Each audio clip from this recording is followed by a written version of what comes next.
ওনাকে কে এই নোবেল শান্তি পুরস্কারটা দিয়েছে ভাই? আমি তো তাকে খুঁজছি, কে দিয়েছে ওকে এই নোবেল শান্তি পুরস্কারটা? আমরা কিন্তু চুপ থাকবো না। Enough is enough. যারা ধর্মনিরপেক্ষতার নামে বড় বড় গুলি করছে, সমস্ত ব্যবসা বাণিজ্য ভারত সরকারের সাথে বাংলাদেশে যে আছে সমস্ত বন্ধ করে দেওয়া হোক। ডক্টর ইউনূস ওরফে বুড়া খাড়াস ওরফে এনজিও গ্রাম সরকারের মহাউপদেষ্টা সেফ এক্সিট খুঁজতেছে। এইমাত্র পাওয়া সর্বশেষ গরম বাংলা সংবাদ। এবার ডক্টর ইউনূস সহ সকল উপদেষ্টা ও সমন্বয়কদের কঠিন হুঁশিয়ারি দিলেন ভারতীয় জনগণ। তারা বলছেন বাংলাদেশের সাথে সমস্ত সম্পর্ক বন্ধ করা হবে, সাথে বাংলাদেশে পণ্য বয়কট করা হবে এবং বাংলাদেশের সাথে এক্সপোর্ট ইম্পোর্টের যত প্রকারের ব্যবসা বাণিজ্য সব কিছুই বন্ধ করা হবে। এবং সেই সাথে আওয়ামী লীগের এক প্রভাবশালী নেতা বলেছেন যে এই মুহূর্তে বাংলাদেশ প্রধানমন্ত্রী শেখ হাসিনাকে আবারও ফিরিয়ে আনার দরকার। তো বন্ধুরা চলুন সম্পূর্ণ ভিডিওটি না টেনে সম্পূর্ণ স্ক্রিনের মাধ্যমে দেখে আসি এবং চ্যানেলে নতুন হলে অবশ্যই সাবস্ক্রাইব করে লাইক কমেন্ট শেয়ার করে জানিয়ে দেবেন আপনাদের মতামত। ওনাকে কে এই নোবেল শান্তি পুরস্কারটা দিয়েছে ভাই? আমি তো তাকে খুঁজছি, কে দিয়েছে ওকে এই নোবেল শান্তি পুরস্কারটা? নাকি এই শান্তি নোবেল পুরস্কারটা কিনতে পাওয়া যায়? আরে উনি তো মেন্টালিটি জামাত জঙ্গির মেন্টালিটি, তো উনি অ্যারেস্ট করাবেন না তো কে অ্যারেস্ট করাবে? নিঃশর্ত মুক্তি যদি আমাদের মহাপ্রভুকে না করা হয়, এরপরে পশ্চিমবঙ্গে আগুন জ্বলবে, ভারতে আগুন জ্বলবে। হিন্দু শূন্য করার জন্য আজকে বাংলাদেশ উঠে পড়ে লেগেছে। যেটা পাকিস্তান করেছিল সেটাই আজকে বাংলাদেশ করছে। আর ওটাকে আমি দেশ বলে মানি না, ওটাকে পিস অফ শিট বলে মানি। ওই পিস অফ শিট যেটা যার অকাত নেই, কাঙালিরা বাংলাদেশিরা ভাত দে মা করে। আমরা চাল না পাঠালে, ডাল না পাঠালে, আলু কলা চাল ডাল না পাঠালে যারা না খেতে পেয়ে মরবে, তাহলে এর থেকে ওদের সাথে আমাদের তুলনা হয় না, বাপই হয়। দেশদ্রোহী তকমা লাগানো হচ্ছে হিন্দু ধর্মকে কালিমা লিপ্ত করার জন্যে। ওই জন্য তো বলছি বারবার করে এর প্রতিবাদ হওয়া উচিত, এর প্রতিরোধ হওয়া উচিত। যারা এখনও ঘরে বসে রয়েছেন, এর প্রতিবাদ করছেন না, ভয় পাচ্ছেন, তাদের প্রতি করুণা হচ্ছে না, আমার তাদের প্রতি ঘৃণা হয়। মোহাম্মদ ইউনূসের সরকার শেষ করে দিতে চাইছেন হিন্দুদের, এবং হিন্দুদের ওপর অত্যাচারের যে প্রতিবাদ, তার মুখ হচ্ছেন এই চিন্ময় মহাপ্রভু। তাই ওনাকে অ্যারেস্ট করলে উনি ভাবছেন যে স্তব্ধ করে দেওয়া যাবে, আদৌ করা যাবে না। আমরা নিন্দা জানাই এবং আজকে আমরা বাংলাদেশ হাই কমিশনে এসেছিলাম নিন্দা জানাতে। ভিতরে আমাদের বিরোধী দলনেতা গেছিলেন এবং আমরা বলে এসেছি ভারত সরকারের আমরা আবেদন জানাবো সমস্ত ব্যবসা বাণিজ্য বন্ধ করে দেওয়া হোক, তবে এই সরকার ঢিট হবে। বাংলাদেশে সংখ্যালঘুদের ওপর এই যে অত্যাচার হচ্ছে, বাংলাদেশ সরকার কি করছে? আমাদের ভারতবর্ষের মানুষের এটাই প্রশ্ন। ভারতবর্ষের সংখ্যাগুরু হিন্দুদের বাংলাদেশের সরকারের কাছে এটাই প্রশ্ন যে সংখ্যালঘুদের ওপর ভারতবর্ষে যে এত দিন ধরে অকথ্য পৈশাচিক অত্যাচার হয়ে আসছে, তার জন্য বাংলাদেশ সরকার, এই ইউনিশ সরকার কি করছে? আর এটা তো প্রথম না। আজ কিন্তু আমি যেদিনকে প্রথম বাংলাদেশে দুর্গা ঠাকুর ভাঙা হলো, মনে আবার সবই না গুয়ের এপিটার ওপি। আমার কাছে কারোর প্রতি কোনো সেন্টিমেন্ট নেই। আমার শুধু একটাই কথা, আমার সংখ্যালঘু হিন্দুকে বাংলাদেশ সরকারকে সংরক্ষণ দিতে হবে। তার জন্য আমাদের যতটা দূর যাওয়ার, আজ সনাতনী কট্টর হিন্দুরা সেকুলার হিন্দুরা না, কারণ সেকুলার হিন্দুরা না ওই জেহাদি জঙ্গিদের থেকেও মানে নিকৃষ্ট আমরা মনে করি। তো কট্টর হিন্দুরা জেগে গেছে, এবার পালাতে পারবে না, আমরা এবার ছেড়ে কথা বলবো না। আরে উনি তো মেন্টালিটি জামাত জঙ্গির মেন্টালিটি, তো উনি অ্যারেস্ট করাবেন না তো কে অ্যারেস্ট করাবে? ওনাকে কে এই নোবেল শান্তি পুরস্কারটা দিয়েছে ভাই? আমি তো তাকে খুঁজছি, কে দিয়েছে ওকে এই নোবেল শান্তি পুরস্কারটা? নাকি এই নোবেল পুরস্কারটা কিনতে পাওয়া যায়? আমার মনে হয় কিনতেই পাওয়া যায়, কারণ কোনো সুস্থ মস্তিষ্কের মানুষ এরকম মেন্টালিটির মানসিকতার, জঙ্গি মানসিকতার, জামাত মানসিকতার লোককে যে শান্তি পুরস্কার দিয়েছে, আর যে সরকারে আসার পর থেকে বাংলাদেশ অশান্ত হয়ে আগুন জ্বলছে, তাহলে সেই লোকটাকে আমি একটু খুঁজে নিয়ে তাকে আমি করজোড়ে একটু নমস্কার করতে চাই, যাকে এই ইউনিসকে যে নোবেল শান্তি পুরস্কারটা দিয়েছে। বাংলার হিন্দুরা মমতা ব্যানার্জির বা টিএনসির পাশে নেই। মমতা ব্যানার্জি একাই উনি ওই মুসলিমদের নিয়েই লড়ছেন, আর সেটা হিন্দুরা রিয়েলাইজ করুক। বাংলার হিন্দুরা আজকে যেটা বাংলাদেশে হচ্ছে, আর বেশি দিন বাকি নেই। অলরেডি তো মেটিয়াবুরু যে দুর্গাপুজো করতে দেবে না বলে হুমকি চলে এসছে, অলরেডি রামনবমীর মিছিল করতে দেওয়া হয় না, অলরেডি মা লক্ষ্মীর মুখ ভাঙা হচ্ছে। তো এবার যদি আর সতর্ক না হন হিন্দুরা, তাহলে আর কবে হবেন? সেই কারণেই যাতে তারা এই হিন্দু শক্তিগুলোকে স্তব্ধ করতে চাইছে। আমরাও সম্পূর্ণভাবে হিন্দু ভাই বোনেদের পাশে আছি। টু হোয়াট এক্সটেন্ট আমাদের যেতে হয় আমরা যাব। সোমবার দিন আমরা পেট্রোপোল যাচ্ছি এবং এক একটা করে আমরা স্টেপ নেব। হিন্দু ভাই বোনেদের ওপর যদি অত্যাচার হয়, নিঃশর্ত মুক্তি যদি আমাদের মহাপ্রভুকে না করা হয়, এরপরে পশ্চিমবঙ্গে আগুন জ্বলবে, ভারতে আগুন জ্বলবে। অত্যন্ত নক্কারজনক ঘটনা এবং ঘটনার তীব্র প্রতিবাদ জানাই। চিন্ময় প্রভুকে ইমিডিয়েটলি নিঃশর্ত মুক্তি দেওয়া উচিত এবং যারা ইসকন নিয়ে খারাপ কথা বলেন তাদের প্রতি আমার করুণা হয়, আর যারা এর প্রতিবাদ করতে ভয় পান, রাস্তায় নামতে ভয় পান, তাদের জন্য ঘৃণা হয়। হিন্দু ধর্মের সকলকে রাস্তায় নেমে প্রতিবাদ করা উচিত, সকল হিন্দুর একত্রিত হওয়া উচিত। এই লড়াই কঠিন লড়াই, এই লড়াই আমাদের সকলকে লড়তে হবে। উনি দেখতে পান না, উনি হিন্দুদের ওপর কোনো আঘাত এলে তখন উনি দেখতে পান না, সেটা ওনার এবং ওনার দলের এটা একটা চশমা আছে, সেই চশমা পরে ওনারা পরে নেন, তখন আর কিছু দেখতে পান না। ওনাদের যত ধর্ম নিরপেক্ষতা অন্য সময় ওঠে, এখন দেখতে পান না। হ্যাঁ, কেন্দ্রীয় সরকার তো করছে, কেন্দ্রীয় সরকার তো অলরেডি কন্ডেম করেছে, তারা তাদের মতো করে প্রেশার করছে। ইন্টারন্যাশনাল ইস্যু নিয়ে যেভাবে করা উচিত 100 বার মোদী সরকার সেটা করছে। এটা নিয়ে তো কে করছে? হিন্দুদের জন্য কে করে? হিন্দুদের জন্য তো লড়াই করে যাচ্ছে নরেন্দ্র মোদী। দেখুন, এই ব্যাপারে আমরা আজকে গিয়েছিলাম, সেখানে কথা হয়েছে। এই মুহূর্তে পশ্চিমবঙ্গে যারা বাংলা ভাষায় কথা বলেন, সনাতনী আচারে বিশ্বাসী, তাদের মনোভাব আমাদের মাননীয় বিরোধী দলনেতা তিনি বলেছেন। আশা করি অবস্থার পরিবর্তন হবে। যদি অবস্থার পরিবর্তন না হয়, তাহলে কেন্দ্রের সরকার যা ব্যবস্থা নিচ্ছেন তার পাশাপাশি আমাদের বক্তব্য মানুষের কাছে পৌঁছে দেবে। আমরা দেখলাম রাজ্য সরকারের ভূমিকা নিয়ে কি বলবেন? রাজ্য সরকার হিন্দু বিরোধী সরকার, ফলে এই রাজ্যের সরকারের কাছ থেকে বেশি কিছু প্রত্যাশা আমাদের নেই।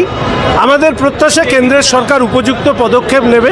একটা পররাষ্ট্র অর্থাৎ একটা প্রতিবেশী রাষ্ট্রের সম্পর্কে আমাদের কেন্দ্রের সরকারের যে নীতি রয়েছে, সেই নীতি অনুযায়ী ব্যবস্থা নেওয়া হবে এবং আমরা আশা রাখি যে এই রাজ্যের সরকার যেভাবে হিন্দুদের উপরে নির্যাতন হওয়া সত্ত্বেও মুখে কুলুপ এঁটে বসে রয়েছেন শুধুমাত্র একটা অংশের মানুষকে খুশি রাখবার জন্য, আগামী দিনে সেই অংশের মানুষও পাশে থাকবেন না এবং যারা সনাতনী আচারে বিশ্বাসী তারাও পাশে থাকবেন না। তো স্বাভাবিকভাবে আমরা বুঝতে পারি যে একজন সন্ত যিনি পরিবার ছেড়েছেন, নিজের নাম ত্যাগ করেছেন, বাইরের খাবার খান না, তাকে যে পদ দিয়ে অ্যারেস্ট করা হয়েছে সেই পদ দিয়েই শেখ হাসিনাকে ক্ষমতার থেকে সরানো হয়েছে। দুটো ক্ষেত্রেই আমি শুধু বলি যে অসাধু পথ নিয়ে যে ক্ষমতায় আসার যে চেষ্টা এবং ক্ষমতাকে টিকিয়ে রাখার চেষ্টা, দিনের শেষে এগুলো মাটিতে মিশে যায়। আমরা কিন্তু চুপ থাকবো না। Enough is enough. যারা ধর্মনিরপেক্ষতার নামে বড় বড় বুলি করছে, সমস্ত ব্যবসা বাণিজ্য ভারত সরকারের সাথে বাংলাদেশের যে আছে সমস্ত বন্ধ করে দেওয়া হোক, তবেই মোহাম্মদ ইউনূস সরকার সোজা হবে। ব্যবসা বন্ধ করে দেওয়া হচ্ছে, চাকরি থেকে ছাড়িয়ে দেওয়া হচ্ছে, মন্দির ভাঙা হচ্ছে, ভগবানকে শেষ করে দেওয়া হচ্ছে, ভগবানের যে মূর্তি সেগুলোকে ভাঙচুর করা হচ্ছে। ইউনূস সরকার থেকে কোনো একটা স্টেটমেন্ট নেই, কোনো ব্যবস্থা নেই। তো আপনারা যদি ভেবে থাকেন মোহাম্মদ ইউনূস যে আমরা হিন্দুরা আঙুল চুষবো ভারতে বসে বসে, আর আপনার সরকার আপনার নেতৃত্বে হিন্দুদের মারা হবে, কাটা হবে, আমরা কিন্তু চুপ থাকবো না। Enough is enough. এবং কালকে যে আমাদের আন্দোলনের মুখ ছিলেন এই চিন্ময় প্রভু, তাকে আপনি অ্যারেস্ট করে দিয়ে আপনি আমাদের আন্দোলনকে বন্ধ করে দিতে চাইছেন, হিন্দুদের আন্দোলনকে আপনি স্তব্ধ করতে চাইছেন। এর প্রতিবাদ হবে পশ্চিমবঙ্গে। যদিও বা আমাদের মুখ্যমন্ত্রী, ওনার সময় নেই, তুষ্টিকরণ করতে করতে ওনার সময় নেই। ওনার ওয়াকফ বিল নিয়ে সমাবেশ করার সময় আছে, 30 তারিখে সমাবেশ করবেন, প্রস্তাব আনার সময় আছে বিধানসভায়। কিন্তু হিন্দু বাংলাদেশে যারা মারা হচ্ছে, অত্যাচার করা হচ্ছে, তাদের নিয়ে একটা স্টেটমেন্ট করার ওনার সময় নেই। তাই সেই দায়িত্বটা আমরাই হাতে তুলে নিয়েছি। সমস্ত ব্যবসা বাণিজ্য ভারত সরকারের সাথে বাংলাদেশে যে আছে সমস্ত বন্ধ করে দেওয়া হোক, তবেই মোহাম্মদ ইউনূস সরকার সোজা হবে। তবে কি ডক্টর ইউনূস ওরফে বুড়া খাড়াস ওরফে এনজিও গ্রাম সরকারের মহাপদেষ্টা সেফ এক্সিট খুঁজতেছে? আপনাদের কি মনে হয়? আজকে আমার কেন যেন মনে হলো সে বুঝে ফেলেছে যে তার বিদায় ঘন্টা বেজে গেছে, তাই সেফ এক্সিট খোঁজার জন্যে সে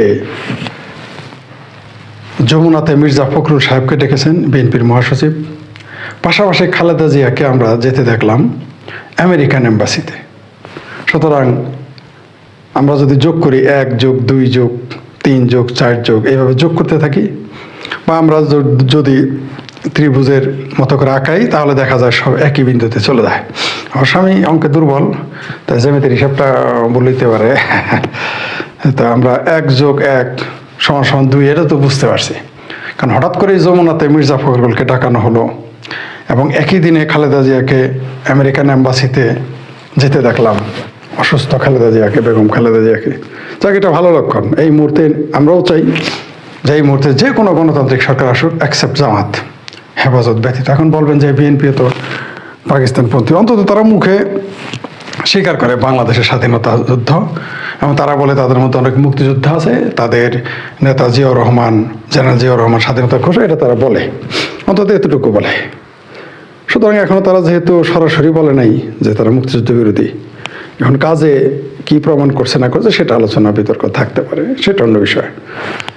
যে আলোচনায় ছিলাম যে তাহলে কি এই সেফ এক্সিট খুঁজতেছে এই কিস্তিয়ানুস এবং তার গ্যাং নিয়ে সে চলে যেতে চাচ্ছে? আমার কাছে তাই মনে হচ্ছে। কারণ এত দ্রুত একই সাথে 2টা ঘটনা ঘটার মানে, আবার আরেক দিকে তারেক রহমানের মামলাগুলো আস্তে আস্তে ছাড় দেওয়া হচ্ছে। যদি তারেক রহমানের ব্রিটিশ, যেটা আমি বলেছি এর আগে, যে উনি ব্রিটিশ পাসপোর্টধারী, যার কারণে তিনি আসতে সাহস পাচ্ছেন না। ওই যে যতই বলেন সেনাবাহিনী মুসলেকা, আবার এদিকে ওই যে ভালোবাসা.com আর কি বলেন, মন্দ করতে পারেন, তাও বলতে পারেন 14ই ফেব্রুয়ারির জনক, মানে ওই ভালোবাসা দিবসের আর কি যেন এটা ভ্যালেন্টাইন ডের উদযাপনকারীর যাকে বলা হয় মনে করা হয়, যাই দিনে শফিক রেহমান বলেছেন যে তারেক রহমানকে খুব অত্যাচার করেছে সেনাবাহিনী তৎকালীন। আমি বললেই তো দোষ হয়ে যায়, তাই না? আমি ওই দিন বলছিলাম এর আগে যে তারেক রহমানকে সেনাবাহিনী মেরেছিল, তার মেরুদণ্ডের ব্যথার জন্য তারেক রহমান দায়ী। এর জন্য অনেকে আমাকে ইনবক্সে যাতা গালাগালি করেছেন, আমি দেখেছি। আমি সাধারণত ইনবক্সের কোনো বক্তব্য প্রকাশ করি না, খারাপ বলুক ভালো বলুক আমি করি না। প্রকাশ্য কিছু না বললে আমি প্রকাশ্য তাদের নিয়ে বলি না, তাই এগুলো বললাম না। তো তারেক রহমানেরকে সেনাবাহিনী লোক মেরেছিল, এটা আমি বলাতে অনেকেই ক্ষুব্ধ। কিন্তু আপনাদের যে খোদ বিএনপির উপদেষ্টা, খালেদা জিয়ার উপদেষ্টা ছিলেন যিনি বিএনপির, শফিক রেহমান কিন্তু উপদেষ্টা ছিলেন। এই শফিক রেহমান কিন্তু নিজে বলেছেন যে তারেক রহমানকে মেরেছিল সেনাবাহিনী এবং জোর করে মুসলেকা দেওয়া হয়েছে। এই তো ঠিক এই যে যেমন মুসলেকাটা জোর করে নিয়েছে ওই শেখ হাসিনার ব্যাপারটা তাই। ঠিক আছে, ওই ঠিক যেভাবে তারেক রহমানের মুসলেকা, ওটা আমরা তখনও বলছি যে মুসলেকাটা জোর করে নেওয়া হয়েছে। তারেক রহমান যে মুসলেকা দিয়েছেন এটা জোর করে, একটা শিশুও বুঝে, আমরাও বুঝি, এটা জানি। কিন্তু শেখ হাসিনাকে যে জোর করে পাঠায় দেওয়া হয়েছে এটা আমরা অনেকে বুঝতে চাই না। এটাই হচ্ছে পার্থক্যটা অনেকের সাথে আমাদের। আমরা দুইটাই জানি, দুইটাই বাধ্য করা হয়েছে। এখন এই যে সে কি আসলে সেফ এক্সিট পাবে? ধরে নিলাম বিএনপি ক্ষমতায় আসলো, যদি দ্রুত নির্বাচন দেয় অবশ্যই বিএনপি ক্ষমতায় আসবে। এটা আবার আওয়ামী লীগের লোকেরা বলে যে না আসবে না, এটা ঠিক না। কারণ ব্লাইন্ড হওয়া যাবে না, রিয়েলিটি আপনাকে স্বীকার করতে হবে। রিয়েলিটি স্বীকার না করলে আপনি আরও বেশি বিপদে পড়বেন। বরং বিএনপিও যদি ক্ষমতায় আসে, গণতান্ত্রিক একটা মিনিমাম একটা ন্যূনতম একটা অবস্থা, গণতান্ত্রিক অবস্থা থাকবে, এইরকম হজবরল থাকবে না, এরকম বিশৃঙ্খলা উশৃঙ্খলা অনেকটা কমবে। হ্যাঁ, দলীয় মারামারি কাটাকাটি, দলীয় মামলা, গায়েবী মামলা, এগুলো তো আমাদের বাংলাদেশের জনগণের, নেতাদের রাজনৈতিক কালচার। শুধু নেতাদের না, এই দেশের জনগণ মিথ্যুক ধোঁকাবাজ। এরা নিজের ভাই, মা, বাবা, ভাই বোন একজন অপরের বিরুদ্ধে মামলা করে, মিথ্যা মামলা করে, প্রতিবেশীর সাথে করে, এর বিভিন্নভাবে মামলা করে। মিথ্যা মামলায় আমরা উস্তাদ। শুধু রাষ্ট্র আর সরকার, এটা আমাদের মজ্জাগত অভ্যাস। কাকে কীভাবে ঠকাইতে পারবেন। আমেরিকাতে কেউ মামলা করে, অস্ট্রেলিয়া কানাডা কেউ মিথ্যা মামলা করে, বাঙালি আরেক বাঙালি, মানে বাংলাদেশে, ইন্ডিয়ার কথা বলতে পারবো না, এক বাংলাদেশে আরেক বাংলাদেশের বিরুদ্ধে মিথ্যা মামলা করে ফাঁসাই দেওয়ার জন্য। আমেরিকা, অস্ট্রেলিয়া, কানাডাতে আমার কাছে এগুলো রেকর্ড আছে। তারা আমাকে নিজে বলছে যারা ভিকটিম, যে কীরকম মিথ্যা বলে। এমনকি অনেক বউ মিথ্যা মামলা করে। এই জন্য বিদেশে যৌতুক মামলার জাতীয় কিছু করলে অন্যান্য ওই দেশের পুলিশগুলো গুরুত্ব দেয় না, জানে আর মিথ্যা কথা বলে। যাই হোক, সেটা অন্য বিষয়। এই যে সেফ এক্সিট খুঁজতেছে, আসলে কি সেফ এক্সিট পাবে? নির্বাচনটা দিতে দেন। আমি তো বলছি নির্বাচনে খালি তারিখটা ঘোষণা করতে দেন, খেলার জোরে যাবে, দুধ কা দুধ পানি কা পানি হয়ে যাবে।